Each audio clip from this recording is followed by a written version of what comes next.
আসসালামু আলাইকুম, সবাইকে স্বাগতম। প্রিয় শিক্ষার্থী বন্ধুরা, আজকে আমি যে আইসিটি বিষয়ের পঞ্চম অধ্যায় এর সি প্রোগ্রামিং সম্পর্কিত যশোর বোর্ড 2019 সালে যে সৃজনশীল প্রশ্নটি এসেছিল, ওই প্রশ্নটির সঠিক সমাধানের চেষ্টা করব। সমাধানের জন্য তোমাদের সাথে আছি আমি মোহাম্মদ সিরাজুল ইসলাম। চলো শুরু করা যাক।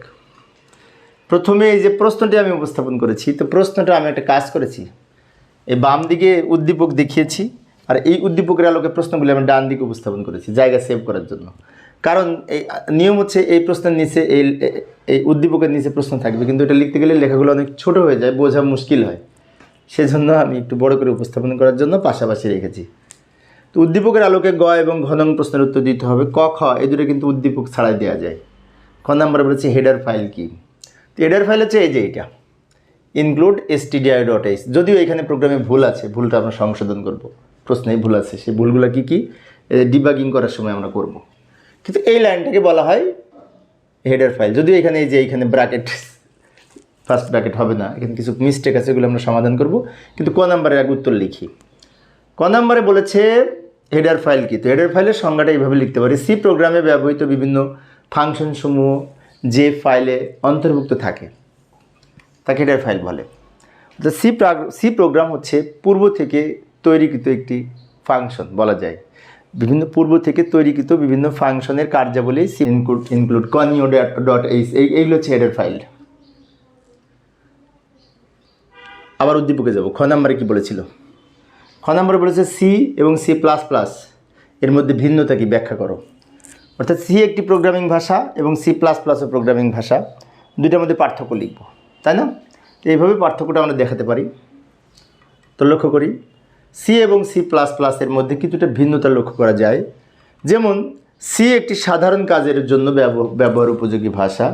সিকে জেনারেল পারপাস ল্যাঙ্গুয়েজ বা সাধারণ কাজের ভাষা বলা হয়। কিন্তু এই সি থেকে সি প্লাস প্লাসের উৎপত্তি, এই সি থেকে সি প্লাস প্লাসের উৎপত্তি। সি প্লাস প্লাস হচ্ছে সি ভাষার উন্নত ভার্সন।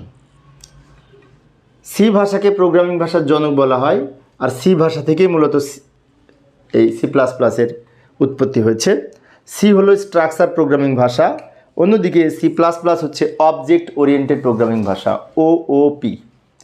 সি ভাষা আবিষ্কার করে ডেনিস রিসি, আর সি প্লাস প্লাস আবিষ্কার করে বিজার্নে স্ট্রাউস্ট্রোভ, তাই না? তো এগুলি আমরা লিখতে পারি। আমরা তো বেসিক কিছু আলোচনা করেছি, তোমরা এর পারপাসে এখন তোমরা পারবে। এখন আমরা এই গ নাম্বার করব। গ নাম্বারে বলেছিল উদ্দীপকে প্রোগ্রামটি ডিবাগিং করো। এইখানে যে প্রোগ্রামিং আছে না, এই প্রোগ্রামটিতে ভুলে ভরা, ইচ্ছেকৃত ভুল করে রাখছে প্রশ্নে ডিবাগিং করার জন্য। মানে এই প্রশ্নটা যে প্রশ্ন করেছে তার ভুল না, সে ইচ্ছেকৃত ভুলভাবে উপস্থাপন করেছে। শিক্ষার্থীদের ওই ভুলভাবে যে উপস্থাপন করেছে, এই সঠিক করে লেখাটাই হচ্ছে ডিবাগিং। ডিবাগিং কি? ডিবাগিং হচ্ছে প্রোগ্রামের ভুল সংশোধন করার প্রক্রিয়া। প্রোগ্রামের যে ভুল আছে, ভুলগুলি সংশোধন করব, এটাকে ডিবাগিং বলে। আর বাগ, প্রোগ্রামিংয়ের ভুলকে বাগ বলে। বাগকে যখন আমরা সমাধান করব, দ্যাট ইজ ডিবাগিং। তো যাই, আমরা ভুল যদি লক্ষ্য করি কোথায় কোথায় ভুল আছে। এই যে প্রথমে এই যে আইটা বড় হাতের আছে, এটা হবে না, ছোটো হাতের হবে। এই যে এখানে left angle bracket right angle bracket হবে, কিন্তু এখানে ফার্স্ট ব্র্যাকেট দেওয়া আছে, এটা হবে না। প্যারেন্থিসিস দেওয়া আছে, হবে না। এই যে এখানে কমা আছে, এটা ফুল স্টপ আছে, এটা কমা হবে। এখানে সেমিকলন নাই, সেমিকলন হবে। পিটা বড় হাতের হবে না, ছোটো হাতের হবে। এসটা বড় হাতের হবে না, ছোটো হাতের হবে। এখানে আবার সেমিকলন হবে। এইখানে হয়েলের এখানে সেমিকলন হবে না, ঠিক আছে। এই যে এখানে সেমিকলন হবে, এইখানে সেমিকলন হবে। এখানে এই প্রিন্ট টি এবং এফের মাঝখানে স্পেস থাকবে না, এখানে সেমিকলন হবে। মানে প্রতি লাইনে ভুল আছে। তো এগুলো সংশোধন করার প্রক্রিয়াটাই হচ্ছে ডিবাগিং। তো যাই, আমরা সঠিক করে প্রোগ্রামটা লিখব। ব্যাখ্যা তোমরা লিখবে। এই যে এখানে আমি প্রশ্নটা লিখে রাখলাম, প্রথমে এইটা লিখবো, ঠিক করব, ওইটা এইভাবে ঠিক করব আমরা। এই যে এই আইটা আমি কী করলাম, ছোটো হাতে লিখলাম। এই left angle bracket right angle bracket দিলাম, এখানে প্যারেন্থিসিস বা ফার্স্ট ব্র্যাকেট ছিল, এগুলো ঠিক আছে, এগুলো ঠিক আছে, ঠিক যেগুলো আছে এগুলো প্রবলেম নেই, এগুলো আমরা লিখে রাখলাম, ঠিক আছে। আচ্ছা, এখানে এন দেওয়া হয়নি, এখানে এন আছে, কিন্তু এখানে ইনপুট হিসেবে এন নেওয়া হয়নি, এনটা নিতে হবে ইনপুট ভেরিয়েবল হিসেবে। পি ছোটো হাতের হবে, ছোটো হাতের লিখলাম। এবং এখানে সেমিকলন ছিল না, সেমিকলন দিলাম। স্ক্যান এসটা ছোটো হাতের হবে, সেটা লিখতে হবে। এই এফটা এনের সাথে হবে, একসাথে লাগায়ে সেমিকোলন হবে। এই লাইনে 3টা ভুল, ভুলের শেষ নাই। এই যে এইভাবে সঠিক করে লিখলাম, এটা ঠিক আছে, এটাও ঠিক আছে, এটাও ঠিক আছে, সমস্যা নেই। এই লাইনে ভুল আছে, কি ভুল আছে? এখানে সেমিকোলন হবে। এই লাইনে ভুল আছে, এখানে সেমিকোলন হবে, এটা সমস্যা নেই, ঠিক আছে। এই লাইনে ভুল আছে, এই যে টি এবং পি এর মাঝখানে স্পেস হবে না, একসাথে লিখবে এবং শেষে সেমিকোলন হবে। এবং সবার শেষে এই এই এই তো আমরা এখন এই যে ভুল সংশোধন করলাম, এটাকে, এই সিস্টেমটাকে ডিবাগিং বলে। অবশ্যই এটা ব্যাখ্যা দিলে আরও ভালো হতো। যেমন আমরা লিখব প্রথম লাইনে এই আই বড় হাতের হচ্ছে, এটি ছোট হাতের হবে, তারপরে এইখানে ব্র্যাকেট এইটা লিখতে হবে, তারপরে এই যে এই লাইনে প্রিন্ট এফ পি ছোট হাতের হবে, সেমিকোলন দিতে হবে। এগুলো আবার ব্যাখ্যা আকারে লিখবো আমরা, তাহলে আরও ভালো হয়। তো আমি মূলত ব্যাখ্যা লিখি নাই, তোমরা পারবে হয়তো। আমি কি সঠিকভাবে প্রোগ্রামটা লিখলাম, এখানে যে ভুলগুলি ছিল সেগুলি ঠিক করলাম। এই সিস্টেমটাকে ডিবাগিং বলে। ওকে, আবার ঘ নাম্বারের জন্য উদ্দীপকে ফিরে এলাম। উদ্দীপকের প্রোগ্রামটি গোটো লুপ ব্যবহার করে বাস্তবায়ন করা সম্ভব কি ব্যাখ্যা করো। লুপ বিভিন্ন প্রকার আছে। একটা হচ্ছে ফর লুপ, হোয়াইল লুপ, যেমন এখানে হোয়াইল লুপ দিয়ে লেখা, ডু হোয়াইল লুপ, ইফ গোটো লুপ। তো এটা ইফ গোটো, গোটো বলতে ইফ গোটো ব্যবহার করে আমরা করব। যাই লিখি, এইভাবে সমাধান করব। Include stdio.h main function, program start করলাম, ni সাম সমান 0 লিখলাম। এখানে যা আছে লিখছি, খালি ওই কারেকশন কপি আমরা ওখান থেকে লিখলাম, সঠিক করে লিখলাম।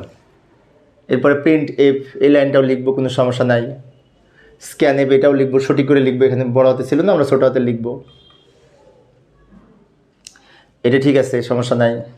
এই যে হোয়াইল যেখানে আছে, এইখানে আমরা একটা ভেরিয়েবল নিব, অথবা একটা আমরা নিতে পারি, স্টেটমেন্ট নিতে পারি। মনে করে লিখলাম স্টার্ট, এখানে অন্য কিছু লিখতে পারতাম। স্টার্ট লিখে কোলন দিতে হবে, সেমিকোলন না, কোলন দেওয়ার পরে আমাদের এইখানে এই যোগফলটা নির্ণয় করব এবং এই আয়ের মান 10 করে বৃদ্ধি করব। এই 2 লাইন লিখব। তারপর ইফ দিয়ে কন্ডিশন যাচাই করব। স্টার্ট নামে একটা স্টেটমেন্ট নিলাম, নেওয়ার পরে কি করব, প্রোগ্রামে যে 2 লাইন আছে যোগফল নির্ণয় করব, আয়ের মানে 10 করে বৃদ্ধি করব। বৃদ্ধি করার পরে ইফ দিয়ে কন্ডিশন চেক করব। এখানে হোয়াইল দিয়ে কন্ডিশন চেক করেছিলাম প্রথমে, কিন্তু এখানে ইফ দিয়ে কন্ডিশন চেক করব এই দুটার পরে।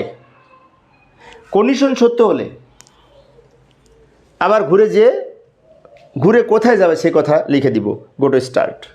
কন্ডিশন যদি সত্য হয় তাহলে লিখলাম গো টু স্টার্ট, মানে আবার স্টার্টে ফিরে যাও। স্টার্টে যে আবার যোগফল নির্ণয় করবে, আয়ের মান 10 বৃদ্ধি করবে, কন্ডিশন চেক করবে।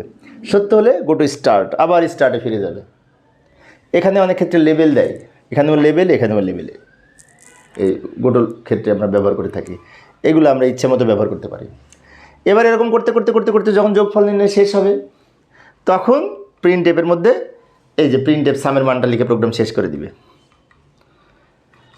তো এই হচ্ছে সি প্রোগ্রাম গোটো লুপ ব্যবহার করে। এটাকে ইফ গোটো বলে। এখানে যা ছিল সব লিখেছি, হোয়াইলটা বাদ দিয়ে গোটো লিখেছি, কিন্তু হোয়াইল তো উপরে ছিল, এই যে এই বডির উপরে ছিল, কিন্তু বডির এই যে যোগফল নির্ণয় এবং আয়ের মান ইনক্রিমেন্টাল যে অপারেটর আছে, এর নিচে আমরা কন্ডিশনটা চেক করব। সত্য হলে আবার ওইখানে যে এই কাজটা বারবার করতে থাকবে। তো আশা করি এখন তোমরা পারবে। তো প্রিয় শিক্ষার্থী বন্ধুরা, এই ছিল আজকের আলোচনা। পরের ক্লাসটি দেখার আমন্ত্রণ রইল। খোদা হাফেজ।